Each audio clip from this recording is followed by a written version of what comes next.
Hello mga kasaltik! Welcome to Madam P TV! Yeah, this is me, Madam P. Kamusta kayo dyan? So, simulan na natin ang reading para sa mga air sign, Gemini, Libra, Aquarius. Ayan, take only what resonates. Hindi po ito magre-resonate sa lahat. So, kunin nyo lang mga messages na magre-resonate para sa inyo. Guys, mga kasaltik, wala ba kayo napapansin? Pagpasensyaan nyo na kung wala tayong kandila today kasi naubusan akong kandila. Tapos, tingnan mo naman.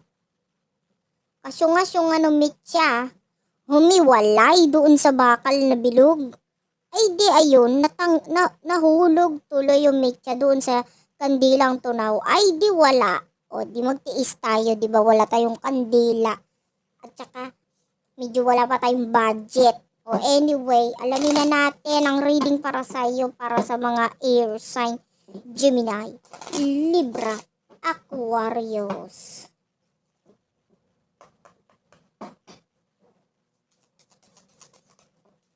Ang dami. We do have the chemistry, soulmate, at saka passion. Oy, may pa-soulmate, may pa-twin flame para sa iba with the chemistry tsaka soulmate, at tsaka may punong-puno ng pagmamahalan dito with the passion. Mahal mo ngayon ang person mo. Mahal mo, anong gagawin natin? Alangan naman. Kunin muna natin yung energy ng person mo dito, ha? Dahil mahal na mahal mo yung person mo, kunin natin yung main energy ng person mo. Tsaka kukunin ko na rin pala yung mutual o parehong energy ninyong person. Ang tawag dito? Mutual energy. Parehong energy ninyo ng person na ito. Meron na lumabas dito eh. It is safe for you to love. Ayan na.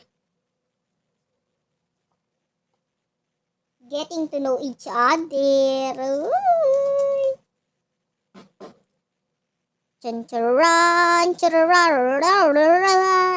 We do have your love yourself first. Di ba? Anyway. Mahal mo ngayon yung person mo kasi pakiramdam mo siya yung soulmate mo, yung twin flame mo, yung the one for you. Like, gets? Ano yun?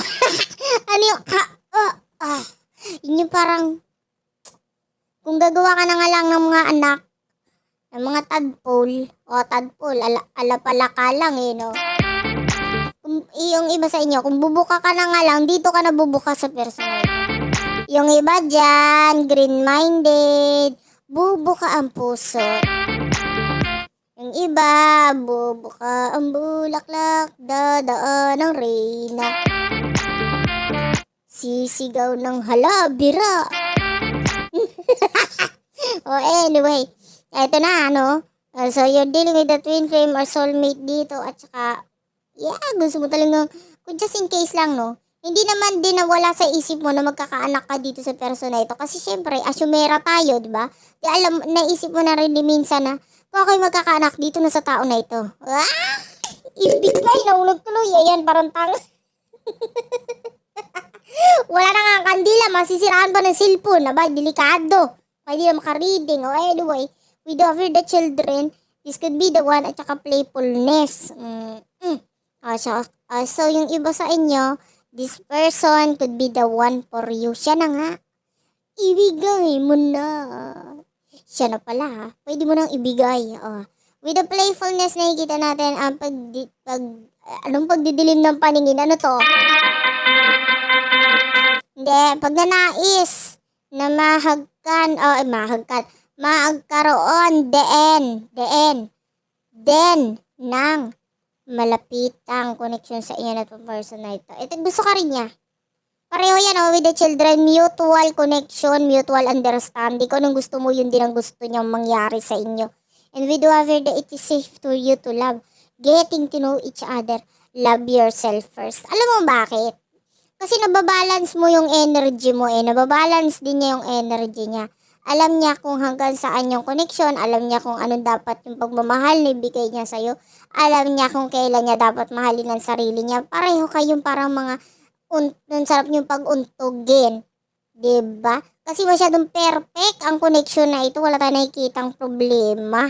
O gusto mo yung person mo, gusto ko rin ng person. This could be a twin flame sa totoo lang. Kaya lang, alamin natin. Bakit ganon?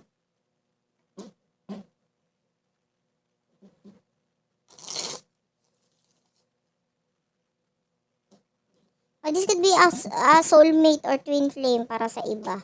At saka ito yung person mo, at saka ikaw may pagkakaintindihan kayo dito kahit di kayo nagsasalita. Ano kayo? Wait, hindi, nagkakaintindihan talaga kayo kahit di kayo nagsasalita.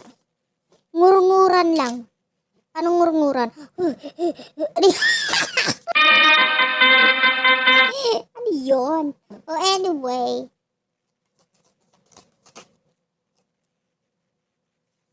The Nine of Wands, the Ace of Wands. Oy, may paparating na.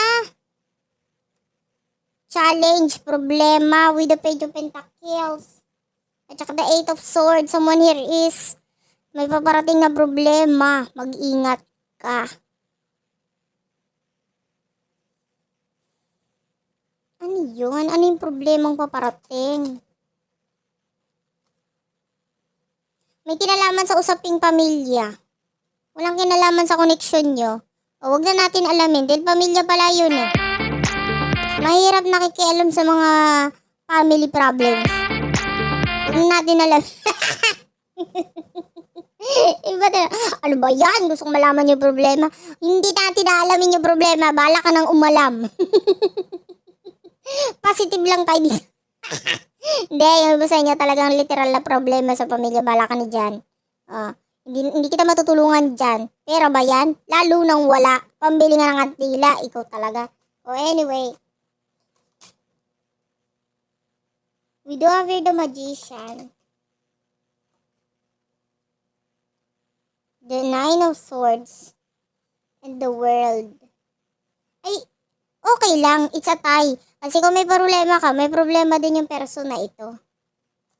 Na dadating sa kanya.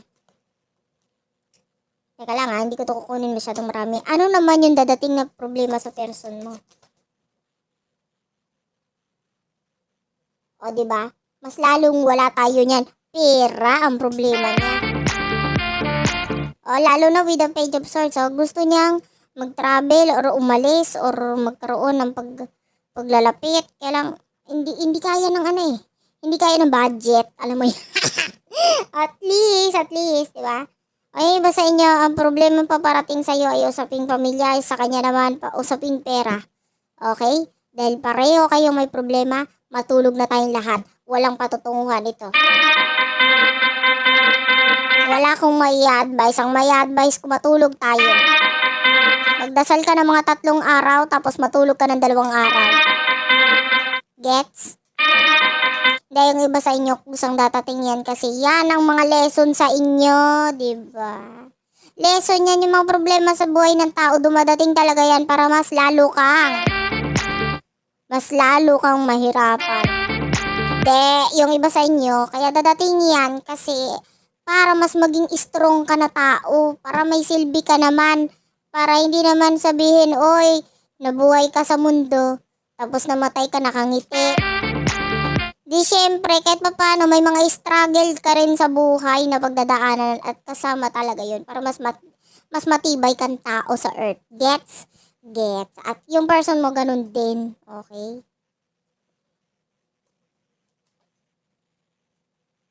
Page of Swords is here. The Ace of Swords. May gagawin itong person na ito na makakapagpabago sa connection ninyo. Ano yon? Ano yan? Nakaka-excite? Anong gagawin? Ba't may pagbabago di? Oy, the King of Pentacles, wala na nga pera. Mag-i-invest pa. Ano to, katanga? Hindi, alamin natin. Hindi, yung totoo dito sa person mo, para siyang may pera na wala. Ano to? With over the Sun and the Temperance. Okay, huwag tayo mag-expect. Effort lang, walang pera. Ay, grabe yung person mo. Walang pag-i-invest ng totoong pera. Ang i-invest, time, effort. At saka patience. Hello. Pera ang kailangan natin today. Kung mag-i-invest ka sa akin, pera, hindi yung patience, hindi yung pagmamahal, hindi yung ano, hello, gusto ko maging masaya, kailangan ko ng pampasalon. Ba't ginaganon mo yung pesa? Siyempre, joke lang. Hindi nga kasi yung person mo sa totoo lang, gusto niya rin gawin yun sa'yo. I-shower ka ng mga gandang gift. Ganyan, gift. Or kung ano makakapagpasaya sa'yo. Kaya lang sa ngayon, tiis-tiis muna tayo sa hotdog ha. Ito lang ang kaya kong i-offer. Gusto mo, meron din ako dito 2 itlog na pula. Maalat-alat pa, fresh. Gusto mo na mas maalat, magbabasketball ako. Nakaka-stress yung may pa-basketball para umalat. Well, anyway. What will happen in the near future for the both of you? We do hear the Queen of Wands. The Judgment. What's with the Queen of Wands? King of Swords. The King of Cups. Ano to? The Ten of Pentacles. Teka lang ha, kaklarify ko lang itong mga to ha.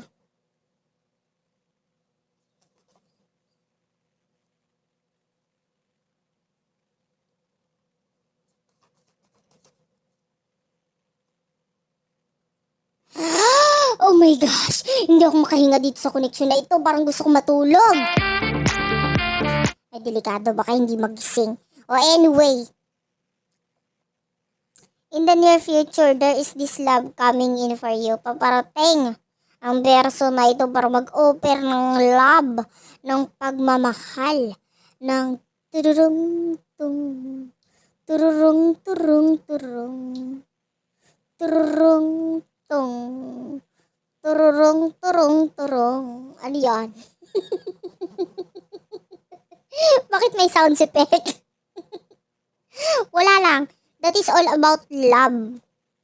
Maaaring ikaw ay kiligin na naman sa pagdadating nitong person na ito. Mag-o-offer siya ng love. I-free niya yung sarili niya o sasabihin niya sa'yo, I love you. Ganon. Tapos, ayan o, the king and queen of wands is here. So, nakikita natin, possible na makumpleto ninyo ang isa't isa dahil nandyan na siya. As in, tugudong, tugudong, tugudong. Lalo na with the judgment. Ayan, nagbubukas na ang pintuan sa inyong dalawa. This is like your spirit guides or angel guides. At talagang dito papunta sa union ang connection ninyong dalawa. Tapos 10 of Pentacles, this is all about completion. Makukumpleto ninyo ang isa't isa. As in talagang umay ka sa hotdog at itlog. At least, maalat-alat yung itlog. Diba? Tapos itong, nakamuy ako ng juice. This could be a reading. The King of Swords, the Knight of Swords, at saka the Strength card. Eto, nakakakita ko ng problemang paparating ha. Actually, hindi problema. Problemadong tao na paparating sa'yo with the Strength card kasi nakikita niya ikaw ang magpoprotekta or magbibigay ng comfort sa kanya. Sa kanya pa rin babalik. Wala lang, gusto ko lang kumanta. Bakit? Anyway, so may paparating na tao dito na pwedeng mga ilangan naman sa'yo. Ano na ang gagawin mo? So that is it for now. Thank you for watching. Sana makaresonate ka or nakaresonate ka. Please do like and subscribe to our channel. Unicorn Princess Tarot, Madam P TV, Virgo Philippines, Tapitapan TV, Water Sign Philippines, Madam P Vlogs. Boom! I love you all. Babush!